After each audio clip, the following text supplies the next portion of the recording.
a child is growing, he or she needs a guidance to direct he or her. When a child grows up, he will never again stay with the parents. This child is capable to be on his or her own. If you are a female, you find a husband. If you are a man, you find a woman. So shall the nation multiply, so shall the life continue. But imperial colonization in Africa, French has their part played, English has their part played. The Germans also came in Africa. Spanish came, Portugal came, and the Italian try doesn't work with Ethiopia, but they withdraw. But the two giants is English and French. Now, a time has come for a child to be on her own. It's time for you to make a move. For every African countries, the African states, we should unite. We can see our children crossing the Mediterranean Sea, drowning on the ship, try to make a living in a greener pasture due to the poor system of government. Hunger, thirsting for water, on the sea, drowning, dying, starving. In the last few days, more than 2,000 migrants have been rescued and brought to Lampedusa. According to the United Nations, the inherent danger to migrants making this trip on overpacked and structurally unsound boats. Attempted the first time I was caught by the Coast Guard. There's beatings, there's deprivation of medicine and food. Got an army, which is boots on the ground with weapons. Selfishness of our leaders, but thank God we have a leader that emerged. My captains both came to power at the age of 34 and both were perpetrators of a coup against the military which had itself come to power by force just 8 months earlier. In this episode of African Biographics, we cover the meteoric rise. We don't want a ruler, we want a leader. Yes, we play politics, but if the politician turn a leader, we will support the good leader. But if you come to play the politics, Africa are weak. Now has come to a point of no retreat, no surrender. See my brothers and sisters in Caribbean, Africa, China, Russia. These places I mentioned, they are still systematically in slavery. Which makes neo-colonialism such a serious threat to world peace. Following him, there was Marcus Garvey prior to him. He said, a people without the knowledge of their past history, origin, and culture is like a tree without roots. Jomo Kenyatta also reminded us that when the missionaries arrived in Africa, the Africans had the land and the missionaries had the Bible. They taught us how to pray with our eyes closed. When we opened our eyes, they had the land and we had the Bible. Finally, Patrice Lumumba said, the day will come when history will speak. Africa will write its own history. It will be a history of glory and dignity. Particularly what America does is to criminalize African people.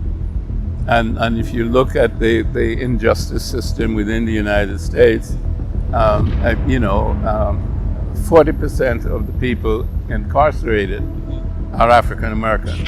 Any leader who stand up for black people to give out our freedom, Malcolm X was assassinated, Muhammad Gaddafi was assassinated, Martin Luther King was assassinated, your father was sabotaged, Marcus Garvey. Every single person who tried to stand up to save the black people somehow gets assassinated or sabotaged. It's not somehow, it's systematic. Kwame Nkrumah had a coup against him, the CIA was behind that. Patrice Lumumba was assassinated, the CIA was behind that. And there have been more than 20 coups in the Francophone countries in West and Central Africa in the last 20 years. France is behind that. You know, so the major problem with Africa is the external interference from people who want to steal our resources and hinder our progress as a people. And we have to know who our friends are and who our enemies are. Your Royal Highness, Excellencies, distinguished guests, ladies and gentlemen, the pandemic has taught us that national solutions to global problems do not work. We come to Glasgow with global ambition to save our people and to save our planet, but we now find three gaps. On mitigation, climate pledges or NDCs. Without more, we will leave the world on a pathway to 2.7 degrees, and with more, we are still likely to get to 2 degrees. These commitments made by some are based on technologies yet to be developed, and this is at best reckless and at worst dangerous. So I ask to you, what must we say to our people living on the front line in the Caribbean, in Africa, in Latin America, in the Pacific, when both ambition and regrettably some of the needed faces at Glasgow are not present? What excuse should we give for the failure? In the words of that Caribbean icon, Eddie Grant, will they mourn us on the front line? When will we, as world leaders across the world, address the pressing issues that are truly causing our people angst and worry, whether it is climate or whether it is vaccines? Simply put, when will leaders lead? Our people are watching, and our people are taking note. How many more voices and how many more pictures of people must we see on these screens without being able to move? Or are we so blinded and hardened that we can no longer appreciate the cries of humanity? Today, we need the correct mix of voices, ambition, and action. Do some leaders in this world believe that they can survive and thrive on their own? Have they not learned from the pandemic? Can there be peace and prosperity if 1/3 of the world literally prospers and the other 2/3 of the world live under siege and face calamitous threats to our well-being? The central banks of the wealthiest countries engaged in $25 trillion of quantitative easing in the last 13 years. 25 trillion. Of that, 9 trillion was in the last 18 months to fight the pandemic. Had we used that 25 trillion to purchase bonds, to finance the energy transition, or the transition of how we eat, or how we move ourselves in transport, we would now today be reaching that 1.5 degrees limit that is so vital to us.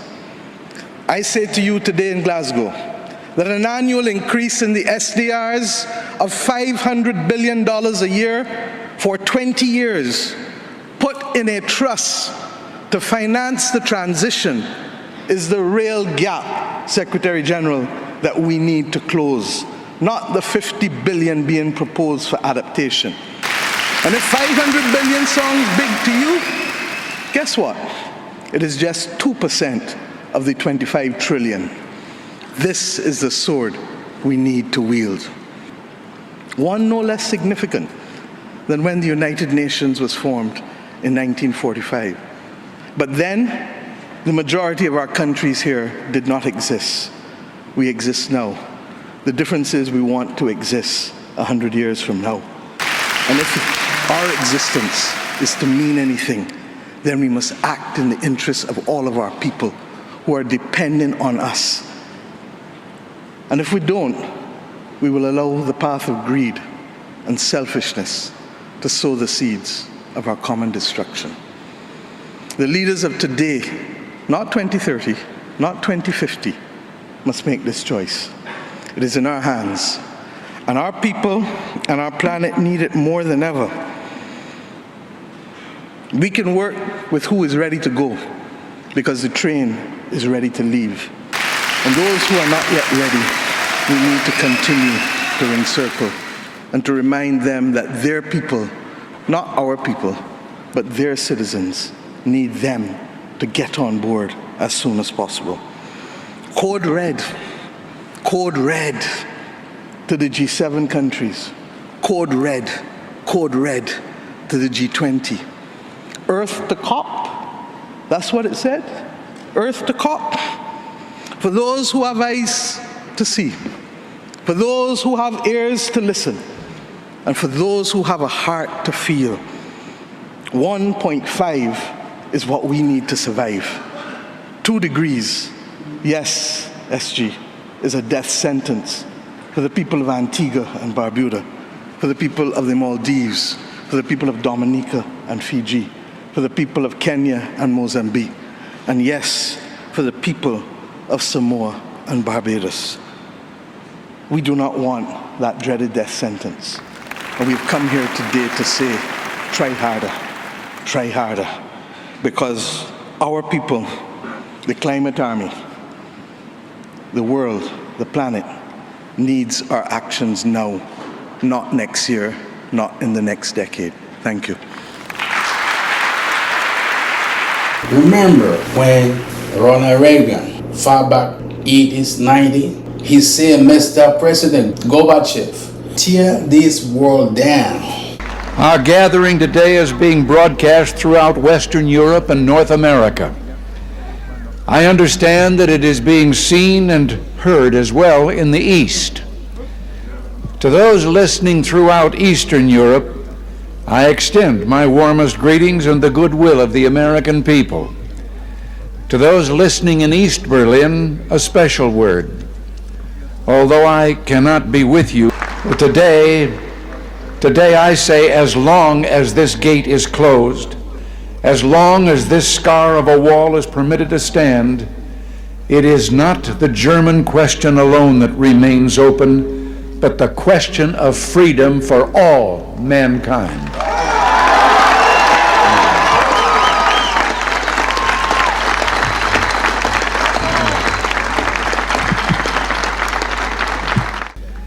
A strong free world in the West, that dream became real. Japan rose from ruin to become an economic giant. Italy, France, Belgium, virtually every nation in Western Europe saw political and economic rebirth. The European Community was founded. In West Germany and here in Berlin, there took place an economic miracle. Today, we see a free world that has achieved a level of prosperity and well-being unprecedented in all human history. In the communist world, we see failure, technological backwardness, declining standards of health. Now the Soviets themselves may, in a limited way, be coming to understand the importance of freedom. We hear much from Moscow about a new policy of reform and openness. Some political prisoners have been released. Certain foreign news broadcasts are no longer being jammed. Some economic enterprises have been permitted to operate with greater freedom from state control. Are these the beginnings of profound changes in the Soviet state? The advance of human liberty can only strengthen the cause of world peace. There is one sign the Soviets can make that would be unmistakable, that would advance dramatically the cause of freedom and peace. General Secretary Gorbachev, if you seek peace, if you seek prosperity for the Soviet Union and Eastern Europe, if you seek liberalization, come here to this gate. Mr. Gorbachev, open this gate.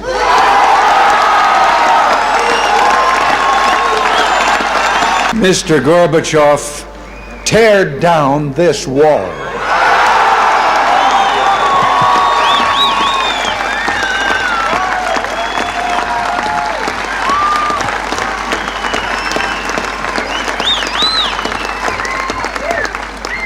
I understand the fear of war and the pain of division that afflict this continent, and I pledge to you my country's efforts to help overcome these burdens.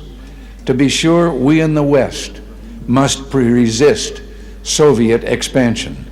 So we must maintain defenses of unassailable strength. Yet we seek peace, so we must strive to reduce arms on both sides. As the alliance in turn prepared to go forward with its counter-deployment, there were difficult days of protests like those during my 1982 visit to this city. And the Soviets later walked away from the table. But through it all, the alliance held firm. And I invite those who protested then, I invite those who protest today to mark this fact. Because we remained strong, the Soviets came back to the table.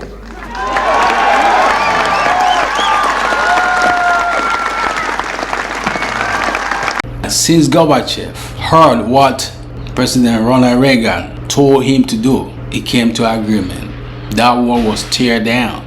And look today, Russia in 1980 compared to 2024 we are today, 37 years ago, they are far better now, far better, because when you are being enslaved by a system of productivity, every country has a product. Every country is gifted by Most High God. Every country has mineral resources.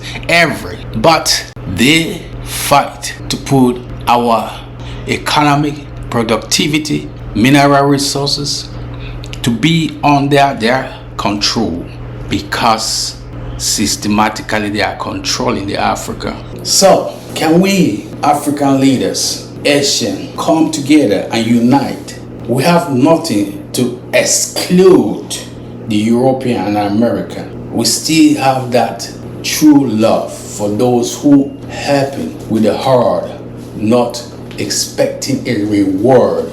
Expect your reward from the Most High God. Yes, you work, you must have the reward. But there is a reward that can never be stopped, which is the reward from the Most High God. The reward is coming. Now, let's take a look on this graphic video. What is happening to our brothers trying to cross the burning desert, the freezing sea weather to earn their living? Let's take a look. More than 2,000 people have died trying to cross the Mediterranean Sea this year. 5,000 who attempted the voyage are believed to be in Libyan detention. Tell me what you learned from this video. Don't you imagine yourself in that situation, drowning, a lot dying, and a lot still trying to cross. Some take 1 week, 3 weeks, 1 month, season, keep on trying. 1 year, try to cross, kept trying. 2 years pass, 3 years pass, 4 years pass, 5 years pass, still trying to get through. The Europe, America, Canada, Oceanic, Australia, but you hardly see European, the colony, French and English colony, hardly you see them having this pain. Why? Because they know how to manage. Their system is production, management, capital. When you have these three things, you have capital. They know how to do their production and their management. But in Africa, in Asia, China, Russia, these three continents are behind. Why? Number one is the capital. And what about Africa? And what about Asia, Russia? We have what it takes. But our imperial colonies, they are trying to let it be on their part for profiting their economic and their productivity. Every African country who is the Francophone, they are being controlled by French. The Francophone countries in Africa has no right to print their currency.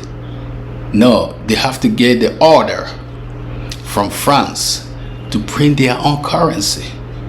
English colony is the same thing, but thank God, today we have a leader, not a politician, not a ruler.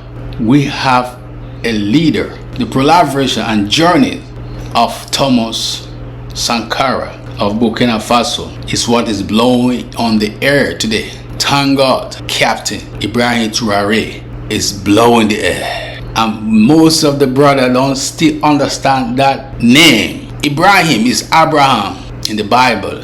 And Traoré, a lot of people don't know what it means. It means fragrance. Some people call it perfume. So now that you know the meaning of Traoré, not Traoré, like some of the brothers in Caribbean say Traoré. No, Traoré. That name is perfume. And if you smell what the Captain Ibrahim Traoré perfume is blowing the air. If you smell what the Captain Ibrahim is blowing the air. Full support, my people in Nigeria. Tiny track called Egon. They say Angmageshko ko eshko agangwa. I repeat. A tribe called Egons in Nigeria from Nasarawa State says Angwa Greshko Ko Eshko Aga Angwa. Burkina Faso suffered its second coup d'etat in less than 9 months. Then 34-year-old Army Captain Ibrahim Traoré seized power, ousting Lieutenant Colonel Paul Henry Damiba, who led a coup in January of that year, toppling former President Roch Kabore. Justifying why he was removing Damiba from office, Ibrahim Traoré said in a televised address that the embattled head of state had failed to tackle the perennial problem of insurgency that has been hitting Burkina Faso in recent years. Now, when Ibrahim Traoré was named as the leader of the coup plotters, certain observers pointed out his resemblance to Thomas Sankara. Inedma captains, both came to power at the age of 34 and both were perpetrators of a coup against the military which had itself come to power by force just 8 months earlier. In this episode of African Biographics, we cover the meteoric rise of Burkina Faso's Captain Ibrahim Traoré. Ibrahim Traoré was born in 1988 in Bondokui in the Mohun province of Burkina Faso. He attended primary school in his hometown and secondary school in Bobo Dioulasso, Burkina Faso's second largest city. Unlike his predecessor Damiba and many other Burkinabe officers who embraced a military career as teenagers, Ibrahim Traoré had a civilian background before joining the army. He moved to Ouagadougou, the capital, to study geology in the face of a complex attack by militants in the northern Timbuktu region. This was in 2018. The following year, he participated in a military operation codenamed Operation Otapuano in Burkina Faso's restive east for 7 months. Despite being touted as a major success, this operation resulted in only temporary withdrawal by militants from the region and a corresponding increase in attacks elsewhere in the country. Ibrahim Traoré also served in a detachment of Makoye in the northern Sahel region at the so-called three-border zone of Mali, Burkina Faso and Niger, on the front lines against jihadist groups and took part in several operations there. People who knew Traoré at the time said that he exhibited leadership attributes including being willful, courageous and close to his men. Ibrahim Traoré was promoted to the rank of captain in 2020. Around the same time, however, he was among the young and destitute officers who couldn't help observing their superiors' inability to contain the jihadist threat in the field. Traoré and his fellow officers were stuck between a rock and a hard place. One Burkina Faso at the Sahel, Nord, Central Nord and the EST. By late 2021, a humanitarian crisis was evident in many parts of Burkina Faso, and a quarter of the population faced food insecurity. By mid-September 2022, more than 3,000 people had been killed, a third more than in all of 2021. Overall, some 2 million people have been displaced in Burkina Faso. In January 2022, a military coup led by Lieutenant Colonel Paul-Henri Damiba overthrew the civilian government of President Roch Kabore. President Kabore was elected in 2015 and re-elected in 2020 to replace President Michel Kafando. He cited President Kabore's inability to curb the Islamic insurgency plaguing Burkina Faso. Soon after taking power, Damiba instituted the Patriotic Movement for the Safeguard and Restoration, the MPSR, and vowed to reconquer the country by fighting the jihadist insurgents and helping the 2 million internally displaced people return to their homes. Captain Ibrahim Traoré became a member of the MPSR as Damiba's junta chose to call itself. This man announced that Captain Ibrahim Traoré was taking over as head of the Patriotic Movement for Safeguard and Restoration, thereby overthrowing Lieutenant Colonel Paul-Henri Damiba. Conscious of our historical responsibility, the Patriotic Movement for Safeguard and Restoration hereby commits all fighting forces to refocus on security and the restoration of the integrity of our territory. We reassure the international community that Burkina Faso will continue to respect its international commitments, including human rights.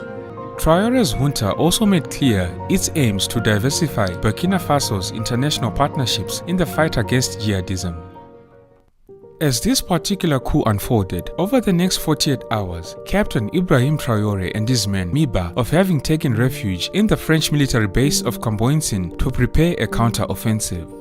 In a Burkina Faso, white-hot with anti-French sentiment, this announcement was a bombshell.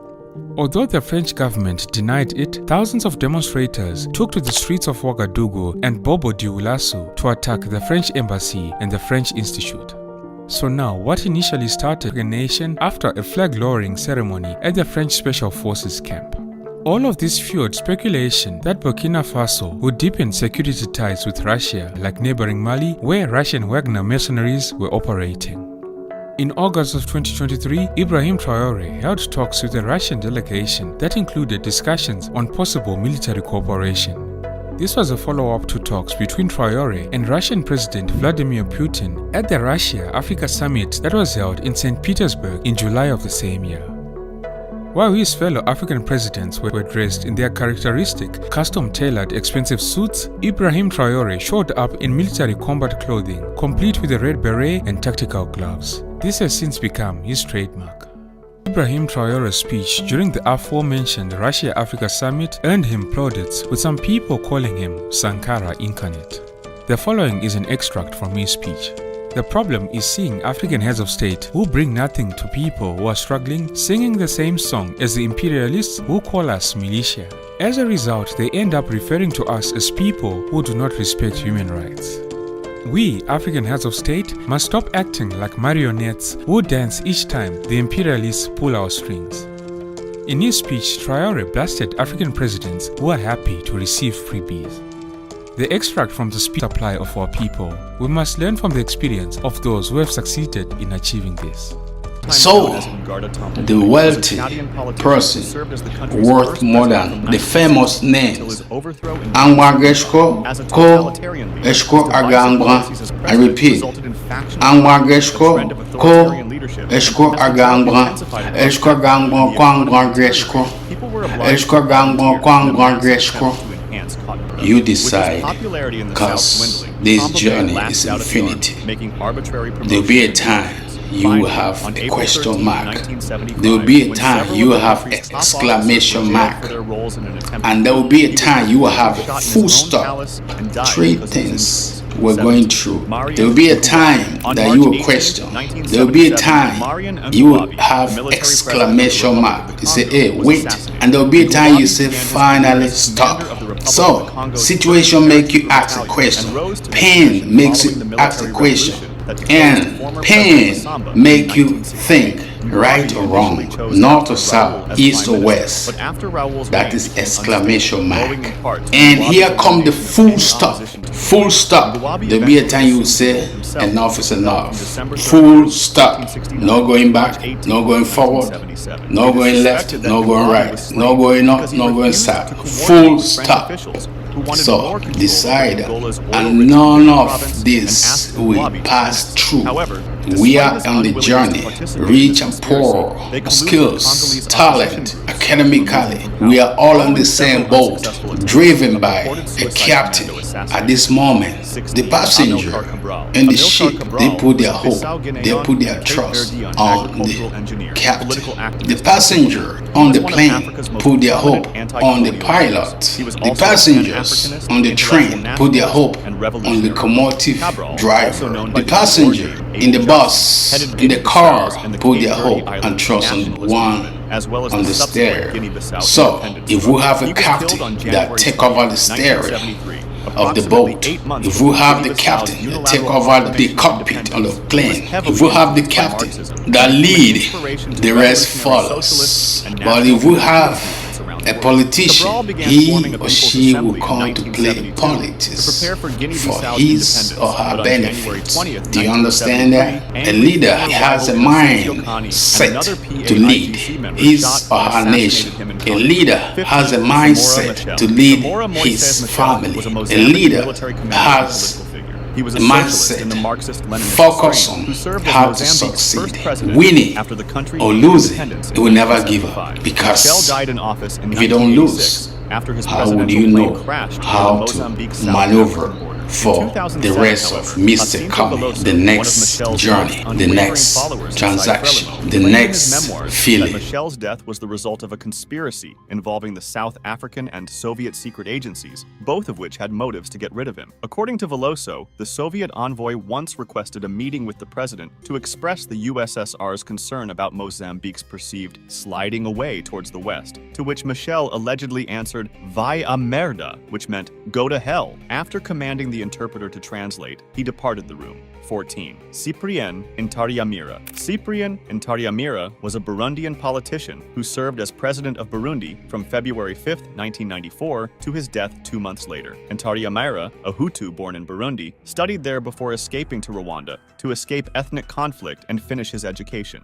He was involved in a Burundian student movement, co-founded the Socialist Burundi Workers' Party, and received an agriculture degree. In 1983, he returned to Burundi and worked in agriculture. However, he was temporarily arrested as a political prisoner. In 1986, he co-founded the Front for Democracy in Burundi, which won the country's general election in 1993. On July 10th, he was appointed Minister of Agriculture and Animal Husbandry, but in October, Tutsi soldiers assassinated the president and other high officials during a failed coup. 13. Juvenal Habyarimana. Juvenal Habyarimana was an army soldier and politician who ruled Rwanda almost single-handedly for more than 2 decades after seizing power in a 1973 coup. Habyarimana first prohibited all political activities. In 1975, he founded the National Revolutionary Movement for Development, with himself as the sole leader of the single-party state. A new constitution, adopted in December 1978, called for a restoration to civilian administration, and Habyarimana was elected president the same month. He was re-elected in 1983 and 1988, when voters reportedly overwhelmingly backed his continuation in office as the sole presidential contender. Aside from a failed coup in April 1980, Habyarimana's hold on power was virtually unbroken. Until 1990, Habyarimana's administration had resulted in only minor acts of violence against the minority Tutsi, nothing on the scale of the persecution and mass killings that happened prior to the 1973 coup.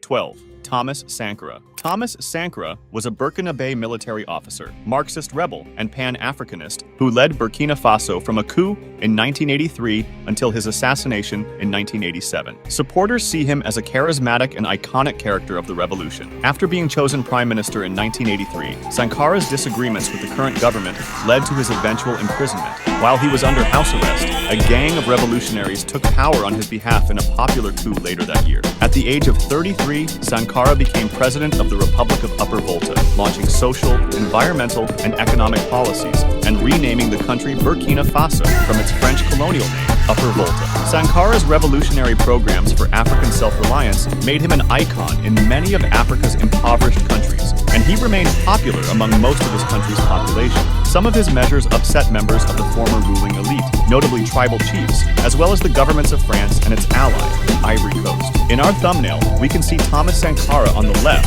and another African leader being killed on the right. It seems to me that life for any African leader was never easy or safe.